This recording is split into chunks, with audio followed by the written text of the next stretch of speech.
প্রিয় বাগানী ভাই ও বোনেরা, আসসালামু আলাইকুম। আমি মাহমুদ ইমরান তালুকদার আপনাদের সবাইকে আমন্ত্রণ জানাচ্ছি আমার গার্ডেনিং বিষয়ক ইউটিউব চ্যানেল গার্ডেনার টিপোতে। আশা করি মহান আল্লাহ তাআলার রহমতে আপনারা সবাই ভালোই আছেন। আমি এর আগে একটি ভিডিও করেছিলাম যে কিভাবে সাকুলেন্টের বেসিক যত্নগুলো নিতে হয়, অথবা সাকুলেন্ট লালন পালনের জন্য আমাদের আসলে কি ধরনের এনভায়রনমেন্টের দরকার হয় এবং কি কি বিষয়ের প্রতি আমাদের লক্ষ্য রাখা উচিত। এর মধ্যে আমি প্রথমে যে বিষয়টি আপনাদের সামনে তুলে ধরেছিলাম সেটা হচ্ছে সাকুলেন্টের সঠিক জাত নির্বাচন। বাংলাদেশ একটি গ্রীষ্মপ্রধান দেশ এবং এখানে গ্রীষ্মকালে অর্থাৎ এপ্রিল থেকে জুলাই, আগস্ট, সেপ্টেম্বর পর্যন্ত আমাদের যে টেম্পারেচারটা থাকে এটা অনেক সময় 35 ডিগ্রি সেলসিয়াস পার হয়ে যায়, যা অনেক সাকুলেন্ট গাছের জন্যই বেশ ক্ষতিকারক।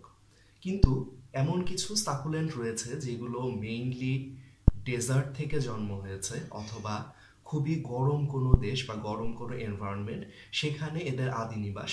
এই ধরনের সাকুলেন্টগুলোকে আমরা যদি সিলেক্ট করি আমাদের বাগানের জন্য, তাহলে এগুলো কিন্তু আমরা খুব সহজেই আমাদের বাগানে গ্রো করতে পারবো এবং সেই সাথে সাথে ভালো রেজাল্টও পেতে পারবো। প্রথমেই আমি যেই গাছটা সম্পর্কে আলোচনা করতে যাচ্ছি সেটা হচ্ছে এচিভেরিয়া। এচিভেরিয়া এমন একটি গাছ যেটি সামার ডমিন্যান্ট। এটা উইন্টার ডমিন্যান্ট না, এটা সামারে ভালো গ্রো করে।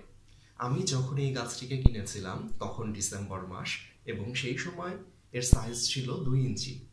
সেটি এখন বাড়তে বাড়তে আল্লাহর রহমতে এটি 6 ইঞ্চি আকৃতি ধারণ করেছে। এবং এচিভেরিয়ার অন্য যে ভ্যারাইটিগুলো রয়েছে সেগুলো কিন্তু এই গরমের আবহাওয়ার জন্য খুবই উপযোগী। দ্বিতীয় আমি যেটি দেখাতে চাচ্ছি সেটা হচ্ছে এচিভেরিয়া নিয়ন ক্র্যাকার। এটাও এচিভেরিয়ার আরেকটি জাত। জাতটা সম্পর্কে আমি ভুলও বলে থাকতে পারি, নামটা আমার যতদূর মনে পড়ছে এটা এচিভেরিয়া নিয়ন ক্র্যাকার। আপনারা যদি এই গাছটাকে আপনারা দেখেন, ঠিক আছে, এটারও বেশ ভালো গ্রোথ হয়েছে এবং এটিও কিন্তু বেশ ছোট সাইজের ছিল। তারপরে 3 নম্বরে আমি দেখাবো হলো ক্যাকটাস, যেটা আমাদের সবার প্রিয় বানি ক্যাকটাস। এই বানি ক্যাকটাস বা অপটুনিয়া এটি কিন্তু খুব চমৎকার গ্রো করে এবং বাংলাদেশে ফণিমনসাজে পাওয়া যায়। এটাও কিন্তু আসলে অপটুনিয়ারই একটি জাত। এবং এই অপটুনিয়া এটা কিন্তু আপনি বাংলাদেশের ওয়েদারে যেরকম সাইজে বড় হবে, সে সাথে সাথে কিন্তু আপনি খুব সহজেই এর প্রোপাগেশনও করতে পারেন। জাস্ট ছোট একটি ডাল আপনি ভেঙে নেবেন এবং ভেঙে নিয়ে এটা একটা ক্যাকটাস সয়েল বা সাকুলেন্ট সয়েল যেটাই হোক না কেন, সেই রকম একটা সয়েলের মধ্যে যদি এটাকে আপনি রেখে দেন, তাহলেই কিন্তু এটা খুব ইজিলি শিকড়টা গ্রো করবে এবং করে আপনাকে নতুন একটা গাছ উপহার দেবে। এরপরে 4 নম্বরে আমি যেটা দেখাবো সেটা হচ্ছে অ্যালো। অ্যালোর যে কোনো ভ্যারাইটি এটা খুব সহজেই গরম আবহাওয়ায় মানিয়ে নিতে পারে। অ্যালোটা এমন একটা গাছ, এটা শীত প্রধান দেশেও হয় আবার গরম প্রধান দেশেও হয়। ইভেন সেম গাছটাই অর্থাৎ সেম ভ্যারাইটিটাই আপনার শীত প্রধান দেশেও বেশ ভালো গ্রো করে এবং গ্রীষ্ম প্রধান দেশেও বেশ ভালো গ্রো করে। তবে একটা জিনিস খেয়াল রাখতে হবে, অ্যালোতে সরাসরি যে ব্রাইট সানলাইটটা এটা অ্যালোর জন্য আসলে খুব একটা উপযুক্ত নয়। অ্যালোকে আপনার যে কোনো ভ্যারাইটির অ্যালোই হোক না কেন, এটাকে সরাসরি আপনি রোদে না দিয়ে এটাকে জাস্ট একটু ইনডিরেক্ট সানলাইটে রাখবেন। কিন্তু এর সানলাইটের রিকোয়ারমেন্ট রয়েছে, এর সানলাইটের দরকার আছে, কিন্তু ডিরেক্ট সানলাইটটি না। 5 নম্বরে আমি যেটা দেখাবো সেটা হচ্ছে গ্রেপ্টোভেরিয়া। গ্রেপ্টোভেরিয়া আপনি যদি এখানে দেখেন, আমার কাছে যেটা আছে এটা একটা 4 ইঞ্চি টবে আছে এবং এটি কিন্তু আমার কাছে, আমি আগেই বলেছি যে আমি বছরখানেক আগে আসলে সাকুলেন্টের কালেকশনটা শুরু করেছিলাম। তো আমার একেবারে প্রথম দিককার যে কালেকশন তার মধ্যে এই গ্রেপ্টোভেরিয়া একটি, এবং এই গ্রেপ্টোভেরিয়া আমি খুব সহজে প্রপাগেশনও করতে পেরেছি। এটা যেমন খুব ইজিলি পাতা থেকে হয়, ঠিক সেইভাবেই এটা আবার ডাল থেকেও চমৎকারভাবে হয়। আপনার যদি দেখা যায় যে আপনার কোনো একটা ডাল বাইরে থেকে সাইড থেকে বের হচ্ছে কুশির মতো, নতুন শাখা গজাচ্ছে এরকম, তাহলে এটা যখন আরেকটু বড় হয়ে যাবে তখন আপনি জাস্ট এটাকে কেটে 2 দিন 3 দিন বাতাসে ফেলে রাখবেন এবং তারপরে যদি আপনি সাকুলেন্ট সয়েলের মধ্যে এটাকে রেখে দেন তাহলে খুব সহজেই এটা শিকড় ছাড়বে এবং 15 থেকে 20 দিনের মধ্যে আপনি নতুন একটি গাছ উপহার পাবেন। তারপরে আমি দেখাবো আমার কালেকশনের একটা হাওয়ার্থিয়া। এই হাওয়ার্থিয়াটা 6 বছরের পুরানো। এটা অনেক পুরনো একটি হাওয়ার্থিয়া। যদিও এটা 6 বছর আমার কাছে ছিল না, কিন্তু আমি যখন কিনে আনি তখন অলরেডি এটার বয়স 5 বছর এবং বর্তমানে এটি 6 বছরে পদার্পণ করেছে। এবং মজার ব্যাপার হলো যে আমার কাছে আসার পরে আমি আল্লাহর রহমতে বেশ ভালোই গ্রোথ পেয়েছি। এটা আসলে জানি না কি কারণে হয়েছে, কিন্তু আমার মনে হচ্ছে যে হ্যাঁ, আমি চেষ্টা করেছি যে যেই জিনিসগুলো সাকুলেন্টের ব্যাপারে খেয়াল রাখা উচিত সেগুলো আমি করার চেষ্টা করেছি। এবং এটার কিন্তু সাইড দিয়ে অনেকগুলো বেবিও বের হয়েছিল, কিন্তু আমি বেবিগুলোকে ছেটে ফেলে দিয়েছি একটাই কারণ, না হলে এটার শেপটা হয়তো এতটা সুন্দর আসতো না। এটার শেপটা দেখুন, এবং এটা কিন্তু এখন আছে হলো একটা 10 ইঞ্চির পটে, অর্থাৎ এই গাছটার সাইজ 10 ইঞ্চি ডায়ামিটারের।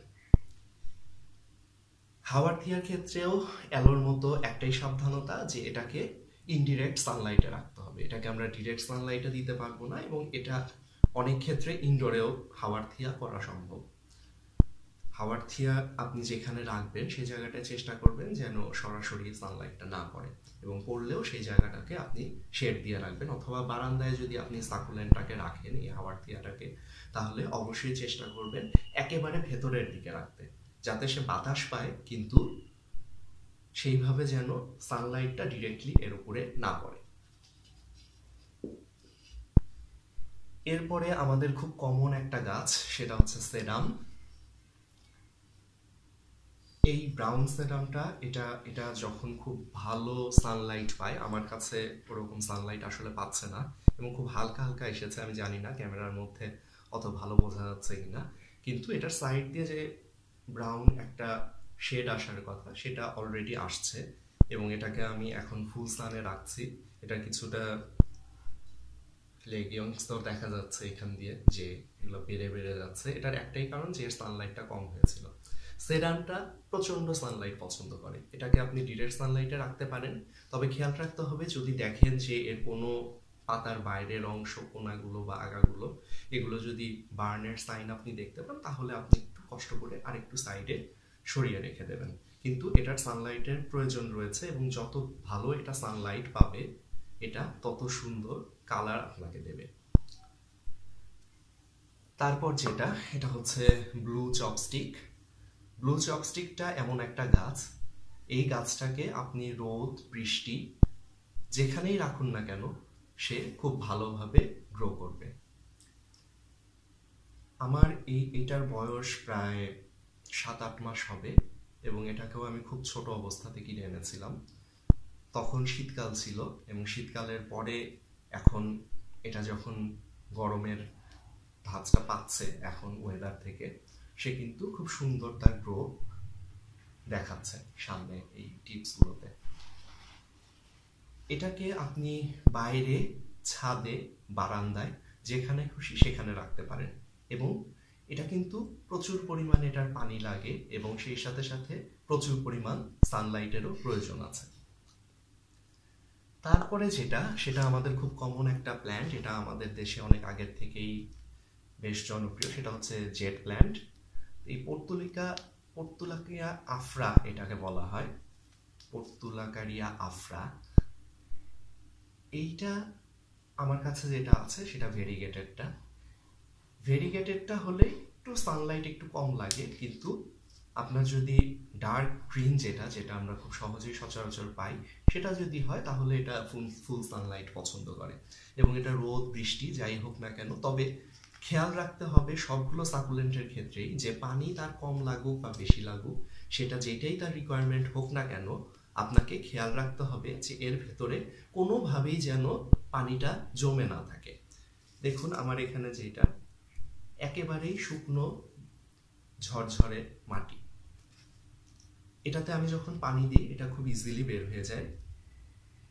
এই গাছটা আমার কাছে খুব বেশি দিন নেই, এটি আমি এখনো পটিং করতে পারিনি, কিন্তু এটা আমি আশা করছি যে এই গরমের সিজনটাতে এর চমৎকার গ্রোথ দেখা যাবে এবং এটা হয়তো আরো 5-6 ইঞ্চি বেড়ে যাবে এই সিজনে ইনশাল্লাহ।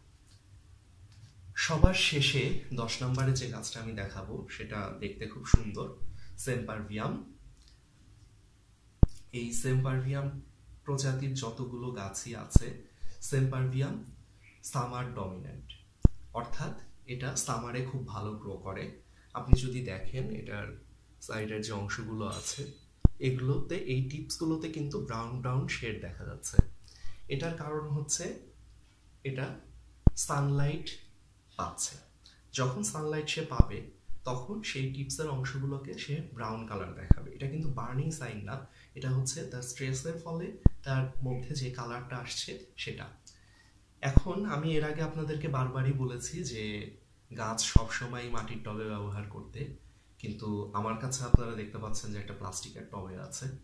এই টবটা আমার কাছে বেশ ভালো লেগেছে, এটা বেশ ভালো কাজ করে। এটাকে আমি জাস্ট টেম্পোরারি যখন স্টোর করি, আমি কোনো গাছ যখন আমার কাছে হয়তো মাটির টবের স্টক থাকে না, সেই সময় আমি এটা ব্যবহার করি।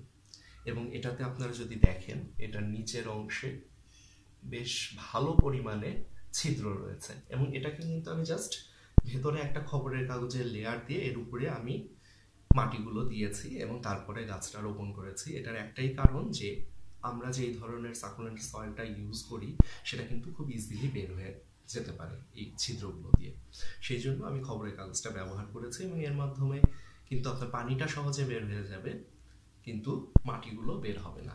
আপনি খবরের কাগজের পরিবর্তে আরও একটা কাজ করতে পারেন, সেটা হচ্ছে আপনি কাঠ কয়লার বড় বড় যে টুকরো বা ইটের খোয়া সুরকি যেটা, সেটা আপনি জাস্ট 1/2 ইঞ্চি বা 1/4 ইঞ্চি বিছিয়ে দিয়ে এর উপরে আপনি যদি মাটিগুলো দেন তাহলেও কিন্তু আপনার পানিটা খুব ইজিলি বের হয়ে যাবে, কিন্তু গাছগুলোর মাটিতে সরে যাওয়ার চান্সটা থাকবে না। তো আজকে এই পর্যন্তই ছিল। আশা করছি আমি খুব অল্প দিনের মধ্যেই আপনাদের সামনে নতুন আরেকটি ভিডিও নিয়ে আসবো, যেখানে আমি আরও কিছু সাকুলেন্ট এবং ক্যাকটাস সম্পর্কে আলোচনা করব, যেগুলো আমাদের দেশের এনভায়রনমেন্টের সাথে খুব সহজেই খাপ খাইয়ে নিতে পারে। তো সবাই ভালো থাকবেন। আর যদি আমার এই ভিডিও ভালো লেগে থাকে অথবা আমার আগের ভিডিওগুলো দেখে যদি আপনাদের ভালো লেগে থাকে তাহলে অবশ্যই আমার এই চ্যানেলটিকে সাবস্ক্রাইব করবেন এবং পাশের যে বেল আইকনটি আছে সেটিতে একটি প্রেস করে রাখবেন। তাহলে আমি নতুন নতুন যে ভিডিওগুলো আপনাদের সামনে নিয়ে আসবো সেগুলো খুব সহজেই আপনারা ঘরে বসে নোটিফিকেশনগুলো পেয়ে যাবেন। সবাই ভালো থাকুন। আল্লাহ হাফেজ।